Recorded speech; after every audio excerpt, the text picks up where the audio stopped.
भगवान कृष्ण का भजन करने आते हैं, हम उनसे कहेंगे जिंदगी में एक बार देवी भागवत, शिव पुराण, स्कंद पुराण, कुर्म पुराण, नर्मदा पुराण, लिंग पुराण पढ़कर देखना कि ब्रज की रज में आप आए हो। अगर ब्रज की रज में आकर आप केवल बिहारी जी का दर्शन कर कर, ठाकुर जी का दर्शन कर कर चले गए, फिर आए, फिर दर्शन कर कर चले गए, और जिंदगी में एक बार भी ब्रज की रज में आने के बाद किसी शंकर के मंदिर में भूतेश्वर, गोपेश्वर, अश्वेश्वर ऐसे शिव मंदिर 12 ज्योतिर्लिंग के रूप में स्वयं इस ब्रज की धरा पर अलग अलग शिवालय बने हुए हैं।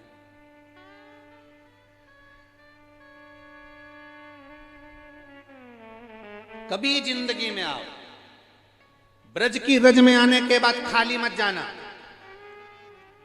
एक लोटा जल, ब्रज की रज में जो महादेव विराजमान है, कहीं शंकर का मंदिर हो पूरी ब्रज की रज में, कहीं शिवालय हो ब्रज की रज में, एक लोटा जल भरकर शंकर जी को चढ़ाकर और मेरे बिहारी जी को प्रणाम कर कर जाना। ये झोली खाली नहीं, भर कर लेकर आओ।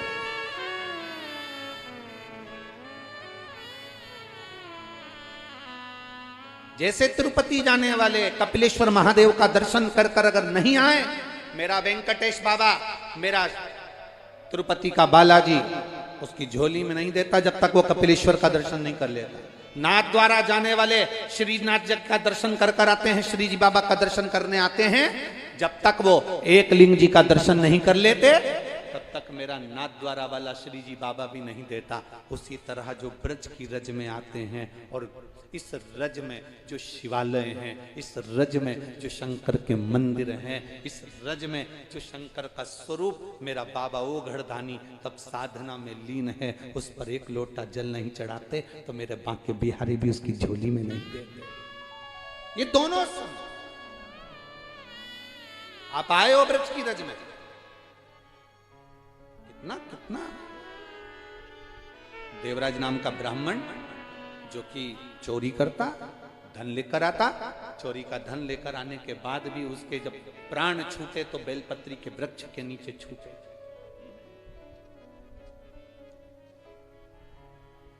प्राण छूट गए।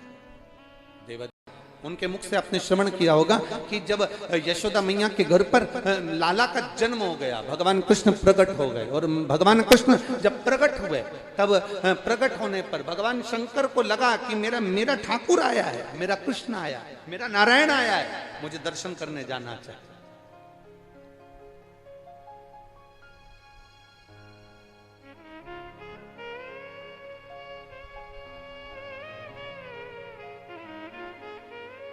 दुनिया का केवल एक मंदिर ऐसा था, दुनिया का केवल एक शिवालय, भारत की भूमि पर केवल एक शिवालय ऐसा है जहां ना तो पार्वती जी थी, ना गणेश जी थे, ना नंदी थे, ना कार्तिकेय थे। भारत की भूमि पर केवल एक शिवालय, वो ब्रज की रज में आशीश्वर महादेव नंदगांव के पास में थे। केवल ब्रज की रज में पूरी भारत की भूमि में एक महादेव, ब्रज 84 कोस में नंदगांव, नंदी पर्वत के पास में 1.5 किलोमीटर दूरी पर आशीश्वर कुंड के पास में आशीश्वर महादेव। केवल दुनिया का एक शिवालय, केवल दुनिया का एक शिव मंदिर, केवल एक दुनिया का अकेला शिवालय जहां ना पार्वती थी, ना नंदी थे, ना गणेश जी थे, ना कार्तिकेय थे, वो अकेले शिव, अकेले।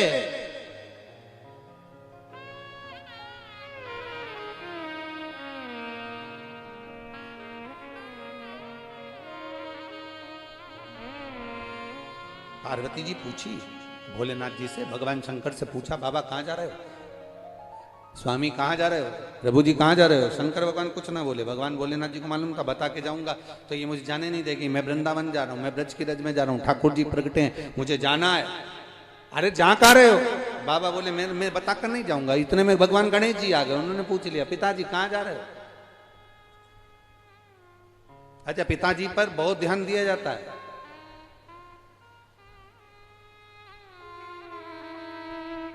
बहुत अंतर है हमारा। पति आता है ना तो पत्नी पति का चेहरा देखती है, बच्चे पिता का हाथ।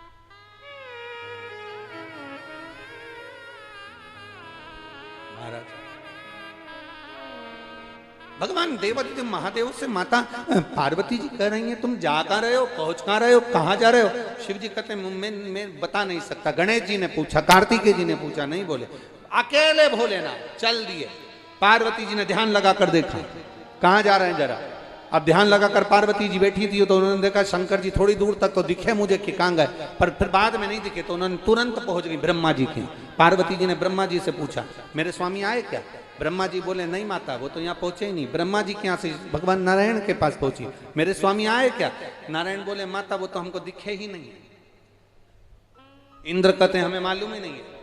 तब पार्वती जी ने गणेश जी से पूछा, तुम्हारे पिताजी कहां गए?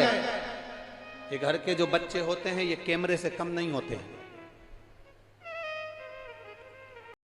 मां ब्रज की रज में भगवान कृष्ण का प्रागट्य हुआ है। पिताजी दर्शन करने के लिए गए नंदगांव। अच्छा, हाँ। पार्वती जी ने कहा, मेरे स्वामी आज पहली बार जिंदगी में मुझे छोड़कर गए। 33 कोटि देवता में केवल एक देवाधिदेव महादेव ऐसे हैं जो प्रतिदिन अपनी धर्म पत्नी को प्रदोष काल में, प्रदोष समय में, शाम के समय प्रतिदिन घुमाने ले जाते, प्रतिदिन। और इनको देख देख कर लक्ष्मी जी को भी थोड़ा सा वो लगता है, सरस्वती जी को भी लगता है। एक बार तो लक्ष्मी जी ने भगवान विष्णु से भी कह दिया था, क्या है प्रभु, देखो उनको शाम होती नहीं, गाड़ी उठाई नहीं, पार्वती को बिठाए, नंदी पे बैठे, दोनों चल दिए, और तुम हमको आज तक कहीं लेके नहीं गए। जब हम जाते हैं तब तुम नहीं जाते, तुम जाते हो तो हम नहीं जाते।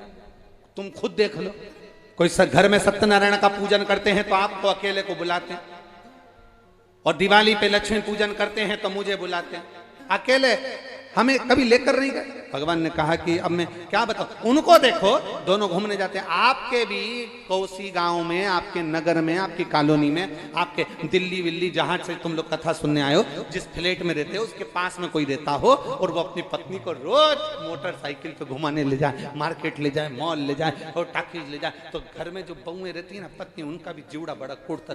इनको कमाने से फुर्सत नहीं, उनको घुमाने से फुर्सत। और जितने यहां ड्यूटी में लगे हैं इनकी भी यही हालत है।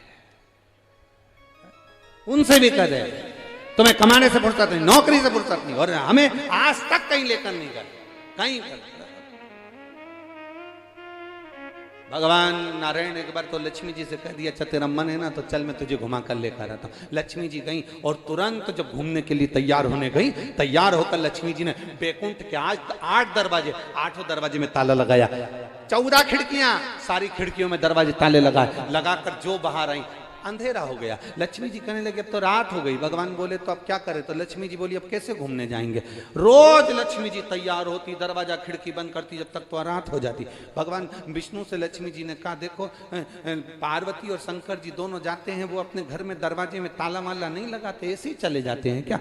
भगवान विष्णु बोले कुछ होए तो लगाए।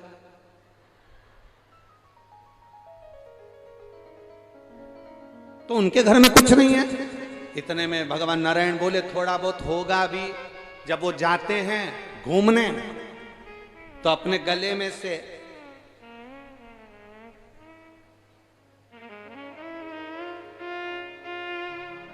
नाग देवता को उठाकर छोड़ जाते हैं। रोज जाते हैं, हाँ, सांप छोड़कर चले जाते हैं। तो कोई उनके घर में नहीं जाता। शंकर जी बोले जिसके बाप में दम हो तो चले जाए।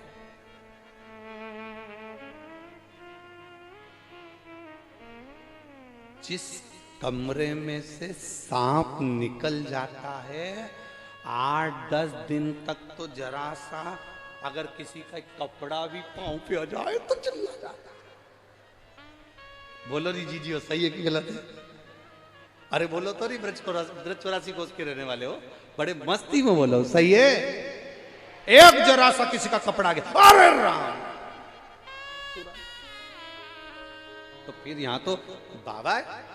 अब पार्वती जी को लगा कि रोज घूमने जाते हैं, रोज भ्रमण पर जाते हैं, पर आज तो गजब कर दिया बाबा ने, मुझको लेकर नहीं गए, मेरे को लेकर नहीं गए। अब पार्वती जी को गुस्सा आ गया। पार्वती जी बोली तुम जाओ, हम भी जाते। और पार्वती मैया तुरंत यशोदा जी के यहाँ पहुंच गई। और यशोदा रानी के यहाँ जैसे ही पार्वती मैया पहुंची, सुंदर माथे पर बिंदी माता के, सुंदर लाल चुंदड़ी माता की, और एक बुजुर्ग बूढ़ी का रूप रखकर, होठों पे लाली, नैनों में सुरमा, मेरी माँ के बालों में गजरा, और बुजुर्ग। अब बूढ़ी माँ इतना श्रृंगार करी तो यशोदा को तो सोचना था कि है कौन।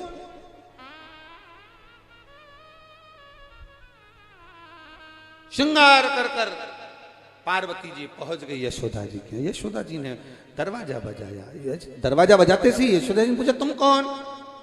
पार्वती जी मौली में ब्रज की गोपी हूं, मैं तो यहाँ से निकल रही थी तो तुमको कुछ सीख देने के लिए आई हूँ। क्या सीख देना है। यशोदा याद करो तुम्हारे बेटे के पीछे पूतना पड़ी थी, तृणावत पड़ा था, अगासुर बकासुर पड़े थे। अब सुन ले, पूतना पड़ी थी जैसे पीछे, जैसे अगासुर बकासुर पड़े थे। इतने में यशोदा जी के कानों में ले जाकर तुरंत पार्वती जी ने कह दिया मैंने सुना है इस नगर में, इस गांव में एक बाबा आया है, भयंकर रूप वाला है, कुछ भी हो जाए उसको अपने बेटे का दर्शन मत कराना, कुछ भी हो जाए। यशोदा जी ने तुरंत, और बहुत ध्यान देना महाराज, जहर दो तरह का जहर होता है। एक जहर मुख में जाता है तो केवल एक व्यक्ति मरता है, और एक जहर कान में जाता है तो पूरा घर मर जाता है। चुगली, निंदा, बुराई, ये जहर जब कान में गया तो पूरा घर भर। किसी से कहते तुम्हारी बहू बेकार, सास के कान में थोड़ा सा जहर डाल दो, तुम्हारी बहू ने ये किया, तुम्हारे बेटे ने वो करा, पूरा घर अस्त व्यस्त हो जाएगा। एक बहू के कान में कह दो तुम्हारी सास तो ऐसी है, तुम्हारे ससुर तो ऐसे हैं, तुम्हारे ननन तो ऐसी, तुम्हारे नंदोई तो ऐसे। वो कान में जो जहर गया, मुख में जहर जाएगा तो अकेला मरेगा, कान में जहर गया तो बहुत सारे मरते हैं, एक साथ पूरा परिवार चले जाता है। टूट गया परिवार, अस्त व्यस्त हो गया। यशोदा जी के कान में जहर घोल दिया, कह दिया कोई बूढ़ा व्यक्ति आए दर्शन मत कराना। यशोदा जी ने दरवाजे पर द्वारपालों से कह दिया दरवाजा लगा दो, ताला लगा दो, कोई भी आए आने मत देना। अब बाबा तो बाबा थे, चल दिए भोलेनाथ हड़भंगे।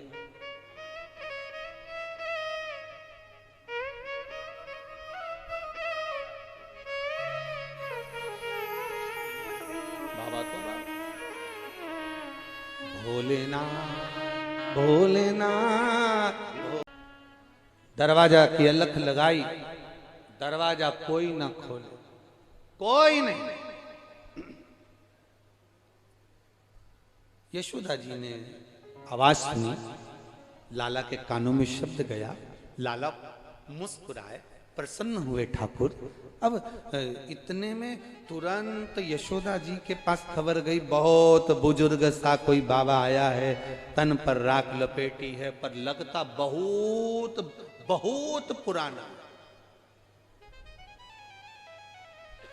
एक पेड़ की उम्र होती है, व्यक्ति की उम्र होती है, मनुष्य की उम्र होती है, जलचर थलचर की उम्र होती है, मंदिर की उम्र होती है, पत्थर की उम्र होती है, लकड़ी की उम्र होती है, जल की उम्र होती है, सब की उम्र होती है, सारे देव की उम्र है।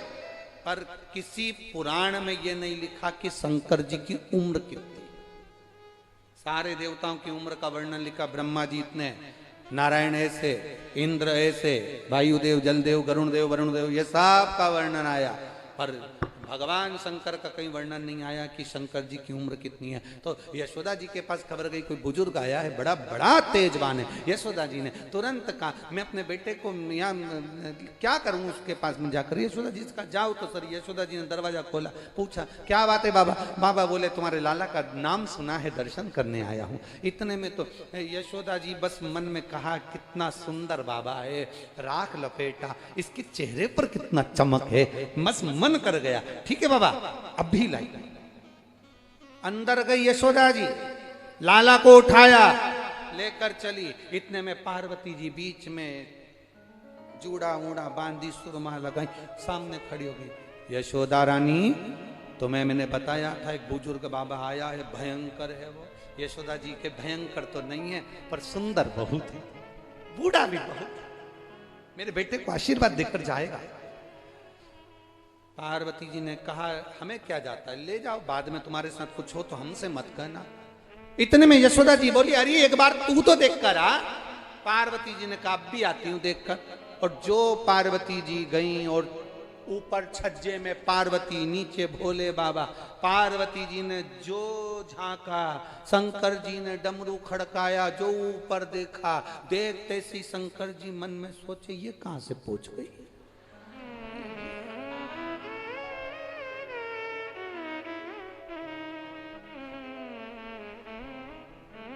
पार्वती जी हाथ से इशारा कर कर बोली, अब आओ अंदर। शंकर जी समझ गए ये आ गई तो अब दर्शन वर्शन तो मिलना नहीं। फिर भी शंकर जी ने आवाज लगाई, अलग जगाया, मां दर्शन कराओ। पार्वती जी नीचे आके बोली, बिल्कुल मत कराना, यही है वो, ये तेरे बेटे का काल है। अब इसको क्या मालूम कि ये महाकाल है, ये तेरे बेटे का काल है। अब पार्वती जी ने कह दिया, अब तो पार्वती जी का मन क्षुब्ध हो गया, अब कुछ भी हो जाए बेटे को नहीं दूंगी। अब भगवान को लेकर अंदर आ गई। बाबा ने भी सोच लिया क्या करा जाए। नंदी पर्वत के नजदीक में कुंड के किनारे मेरा बाबा अखंड धुनी रमाकर बैठ गए। बैठ तो गए, ये जैसे जैसे धुनी तपे, वैसे वैसे कन्हैया चिल्ला चिल्ला कर, बिलक बिलक कर रोए, बिलक बिलक कर। आशा लगाकर भोलेनाथ जी बैठे थे, उन्होंने भी आशा लगा ली थी, अब तो मैं नहीं आऊंगा, तुम आओ। और लगन तुमसे लगा बैठे जो होगा देखा जाएगा, तुम्हें अपना बना बैठे जो होगा देखा। ये लगन लगा ली। होता है ब्रज की गोपियों में एक भाव होता है। एक बार एक गोपी ने बड़ा सुंदर भाव व्यक्त किया महाराज। एक गोपी दही बेचने जा रही है और दूसरी गोपी को घर पर छोड़कर जा रही है, और बड़े भाव से कहकर जा रही है, अरे दही बेचन मथुरा जाऊं रे, ध्यान रखियो गुजरिया। अरे ओ गुजरी, आप भी बोलो, दही बेचन मथुरा जाऊं, ध्यान रखियो। इतने धीरे से मत बोलो गुजरिया, नहीं तो मालूम पड़े दीपावली के गुजिये याद आ जाए।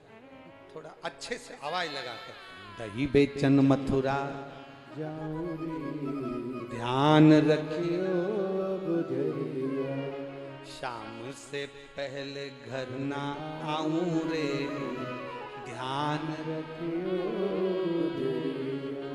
सखी बोल रही है, मुझे छोड़कर क्यों जा रही है? अरे सुन, काना जो आवे तो, क्या विचार है, भगा दें? सखी कह रही है, काना जो आवे तो आवन दीजिए। सखी ने कहा, चोटा घर में आए और तू के आने दो तो चोर सामान ले जाएगा तो कुछ तो कह, सुन तो सरी, काना जो आवे तो आवन दीजिए, पर सखी चढ़ने ना दीजे अटरिया, ध्यान रखियो। अरे सखी, मेरी छत टूटी हुई है, कन्हैया आएगा, छत पे चढ़ गया, गिर जाएगा, उसके पाँव में चोट लग जाएगी ना। तो सखी बोल रही है, उसके लिए मुझे छोड़ के जा रही है। अरे सुन तो, काना जो आवे तो आवन दीजो, पर चढ़ने ना दीजे अटरिया, ध्यान रखियो। और सुन सखी, अरे माखन जो खावे तो खावन अरे कोसी वालों, अब एक लाइन तुम्हारी तरफ से चाहिए। खाने दे कि नहीं खाने दे? पक्का? बस तो फिर माखन जो खावे तो खावण दीजे। तो सखी बोल रही है जब आएगा खाएगा तो मुझे क्यों छोड़ के जा रही है? तो उसने कहा तोड़ने ना दीजे मटकिया, ध्यान रखियो। और तीसरी बात, पूरे ब्रज का आनंद ध्यान रखियो। और तीसरी बात, पूरे ब्रज का आनंद कान्हा जो जावे तो। ये ब्रज की गली से जब गया तो लोग आज तक रोते। कान्हा जो जावे तो जावन्ना। सखी कह रही है वो तो अपने पिता की नहीं सुने, मैया की नहीं सुने, तो हमारी खाक सुने। उसको मना करो इधर मत जा तो उधर ही जाता है, वो हमारी सुनता ही नहीं है, तो फिर करें क्या? कैसे मानेगा वो? कि कान्हा जो जावे तो जावन्ना, और नहीं सुनेगा तो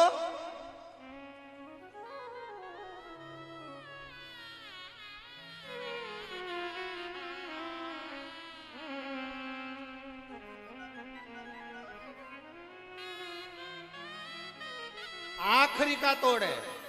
कान्हा जो जावे तो जावन्ना, और अगर चले गया तो छीन लीजिए बाकी बंसुरिया, ध्यान रखियो। आखिरी में उसकी बंसी छुड़ा लेना। बंसी में उसके प्राण बसते हैं, बंसी में राधा बसती है, बंसी में उसके भक्त बसते हैं, इसलिए उसको छोड़कर कहीं नहीं जाता। छुड़ा छीन लीजिए बाकी बंसुरिया, ध्यान रखियो। कहाँ जाए बाबा? तो यहाँ कह दिया। अब भगवान शंकर ने सोच लिया, अब मैं भी तप करने बैठ गया हूं, आस लगा कर बैठा हूं। शंकर जी का सबसे बड़ा आनंद है, जो शिव से आस लगाता है वो कभी खाली नहीं जाता है, उसका भंडार भर कर ही जाता है। गलती हमारी, गलती संसार के लोगों की, जो दुनिया से आस लगाते हैं। ये हमारा काम कर देंगे, वो हमारा काम कर देंगे, वो हमारा काम कर देंगे, ये हमारा काम कर देंगे। गलती तुम्हारी है जो तुम दुनिया के लोगों से आस लगाते हो। जो शंकर से आस लगाता है वो कभी खाली नहीं जाता। ये इतने पत्र हैं, इन पत्रों को एक बार अगर मौका मिले तो खाली समय में पढ़ना। इसमें सब लिखा है कि आस लगाने का फल क्या होगा। गलत जगह आस लगाओगे वो पूरी नहीं होने वाली। हमारे काका जी हमको ये, अब बाबा बैठे तो सरी पंतु, यहाँ बाबा तप करे वहां कान्हा रोए। यशोदा जी ने अपनी वो सखी से कहा, सखी, वो तो सखी कहती मेरा बेटा तो रोए जा रहा है, ठीक ही नहीं हो रहा, करूं क्या? इतने में पार्वती जी ने ध्यान लगा कर देखा कि शिव कृष्ण के बिना नहीं रह सकते, कृष्ण शिव के बिना नहीं रह सकते। तब यशोदा जी से पार्वती जी बोली, लाला को एक बार उस बुजुर्ग बाबा से अपन झाड़ा लगवा कर लेकर आते हैं। तूने तो कहा था वो काल है।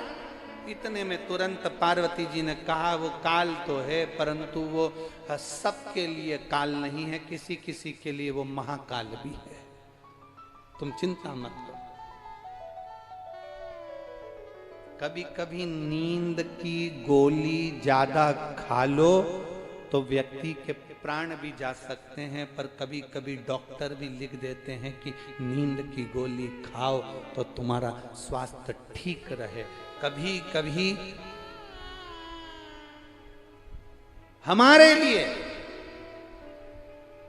गलत जगह पर जाना दुखदायी होता है, और कभी कभी किसी व्यक्ति के जीवन में थोड़ा सा ज्ञान देना सुखदायी बन जाता है। सुखदायी चलो बजे। पार्वती जी तुरंत यशोदा जी से बोली। यशोदा जी ने कहा कि तुम अपन बेटे को लेकर जाएंगे, और बाबा ने उसको ले लिया। तो पार्वती जी मुस्कुराकर बोली, अगर तुम्हारा बेटा उस बाबा की गोद में आ गया ना यशोदा, मैं दिल से कहती हूं, जो एक बार शंकर की चौखट पर चले जाता है, शिवालय में चले जाता है, शंकर के द्वार चले जाता है, शिव महापुराण में चला जाता है, वो फिर बाबा की छत्र छाया में मरते दम तक बना रहता है। कुछ सहज। जरा एक बार पूरी महाभारत को उठाकर देखिएगा। भगवान कृष्ण ने अर्जुन को, नकुल को, सहदेव को, भीम को, युधिष्ठिर को बारंबार कहा, भगवान शंकर की आराधना करो। अर्जुन से कहते शिव की आराधना करो, भीम से कहते शिव की आराधना करो, युधिष्ठिर से कहते शिव की आराधना करो। एक बार भी भगवान कृष्ण ने किसी का नाम नहीं लिया कि किसकी आराधना करना। भगवान कृष्ण ने बोला तो केवल एक ही बात करी, शंकर की आराधना करो। भोला सब दुख ओ भोला सब दुख। शिव आराधना में लग गए। बाबा ने दर्शन किए, लाला के गोदी में लिया, आनंद सुख का अनुभव हो गया। यशोदा जी ने कह दिया, पार्वती जी यशोदा जी से कहीं बाबा से कह दो यहीं रहे, जब तक रहेंगे तुम्हारा कान्हा कभी नहीं रोएगा।